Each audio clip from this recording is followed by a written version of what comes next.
What's going on, guys? I got a real important one here for you today. I want to talk about something that almost took my life. And if it took almost my life, it could possibly take yours. And these are the kind of stories that you need to know that you learn from, okay? And this is the reason why we have to charge a lot of money, because your life is always at risk when you work with electricity. So I'm going to talk about a scenario with disconnecting a ground rod. Disconnecting a ground rod from a service that was completely de-energized because we were upgrading the service. And it was a network job. If you don't know what network is, network means it comes from underground, meaning it's got manhole covers. So the utility works outside in the manholes, and you guys kind of work together. They pass your feeders in and out. As you disconnect the old, they pull them out, you put in the new, you help pull the new ones in. So I've got absolutely no power in the building. The building was about 125 years old. We're in process of bringing in 2,400 amps. 120, 208 volt, 2,400 amps is a service. So power's completely off. I verify that with my Fluke 87. I'm on the site. I don't trust just my kids doing it. I'm there. I'm disconnecting everything. Boom, I got no power. So in the corner, I see the ground rod was installed. And the ground rod looked newer because they had a cell tower on the building. So the ground you could see that the concrete was core drilled, and they had put a ground rod in the basement of this commercial building. Well, I needed to remove it because I had to upgrade. I had to add another ground rod, and we had to do work because we were completely redoing the service. And as I went up, and this is my fault, and this is the story of the video, guys. Share this with your apprentices. Save this video. Try to remember this.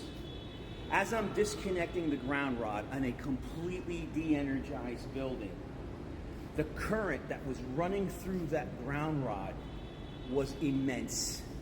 So here I am, I've got an adjustable wrench, and I'm undoing the acorn.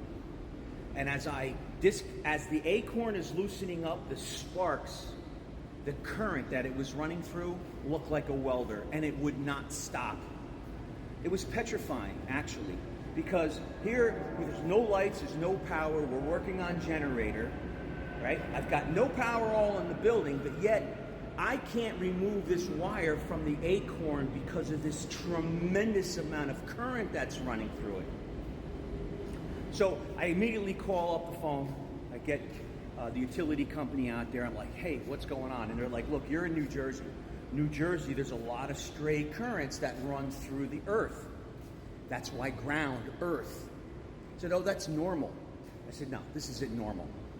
Well, I did find out what happened because the sister building started saying, hey, my lights aren't working. Our computers are flickering. We're having issues. And it turned out that their neutral was burned and weak. And it was someone had either put a bonding jumper in the wrong spot, and they were using the building ground and the ground rods as their neutral. So when I disconnected the service, thinking there's no power on my side, as I disconnected that ground rod, I'm removing that neutral current from an entire building. Whew. Let me tell you, I know it probably will never happen to you. Most likely, hopefully it never happens to you. Hopefully it never happens to my kids. So let me tell you, from now on, before you disconnect the ground meter, always assume that there's currents running through it. I've had it where in New Jersey, especially like in Hunterdon County, even residential services, you disconnect the service, you cut it off at the service head, you start removing the meter pan, blah, blah, blah. You get down to the ground rod to replace the wire, and you pull it off and you see a spark. You see current literally go, but usually it's just small spark, right? This case was major. Literally burned up the acorn, burned the end of the ground rod, and I didn't have my camera on because I didn't expect, and it was very startling. So, lesson for you today is, all you new guys out there, when you're disconnecting a ground rod, always assume there's current running through it. I know, and I guarantee a lot of you are going to laugh this off, not put gloves on, and just work haphazardly because we're experts at what we do. We don't expect ground to be energized. So the purpose of this video is to let you know that yes, you can easily be killed by working with ground rods on unenergized systems. Garrett Henderson, and I will see you on the next one.